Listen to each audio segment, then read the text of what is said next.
Isang munting handaan ng aming anak ni Laika na si Rohan Aziel. Ito ang kanyang unang taon sa mundo kaya aming pinagdiriwang.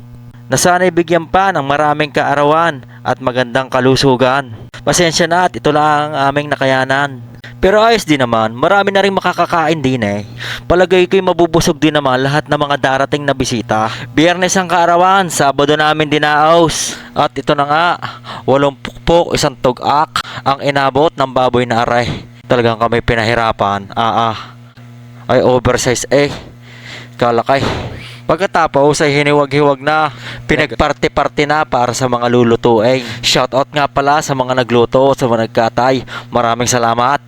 At yan na nga, unang sinalang ang apritada, pati yung chicharonain. Hindi naman mawawala dito sa amin sa handaan ng apritada eh. Maaga pa, pero para trick na ang araw, kaya nagsalang pa kami ng isa pang lutuan. Para sa kaldereta naman yan. At ginamit na rin namin ang abuhan para naman sa spaghetti. 4, sabay-sabay na. Ang iba naman ay abala sa paggagawa ng bilo-bilo para sa pinindot at naggagayat ng sibuyas at bawang.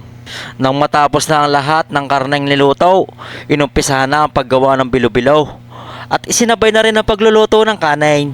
Yan na nga, nilalagay ng bilo-bilo at kumukulo na nga daw ang tubig. Sinunod na rin ang ube para sabay-sabay na ang paglambot.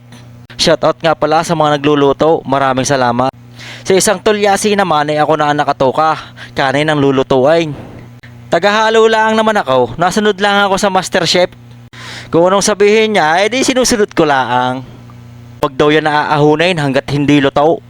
Sa tulyasi na nga niluto para isang saing na. Dito kasi sa amin paghandaan sa tulyasi niluluto, hindi sa rice cooker. At balik tayo sa pinandutan. Nilagay na nga ang gata ng niyog. Aray laging alaga sa halo para hindi magdikit-dikit.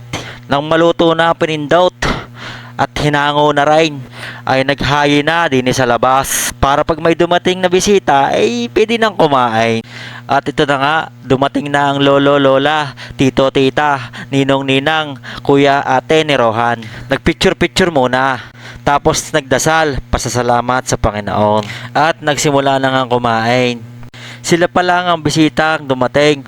Wala pa yung iba. Naiinitan pa siguro mga kapitbahay. Ayos lang naman at ito na may merienda. Damay na rin ang hapunan. Taob din na ang ulam. Kala ko'y magkakatay pa ng isa. May ice cream pa palang kasama para sa mainit na panahon. Maraming salamat sa nagtatakal ng ice cream at sa mga nagre-refill ng ulam. At pati na rin ang naghuhugas ng plato. Maraming salamat sa mga bisita. Sana'y napasaya kayo at nabusog ni Rohan. Sa mga mag-iinom, mag-inom na laang, huwag nang gigiling. Ayos pa yaw. Maraming salamat sa panonood. Thank you.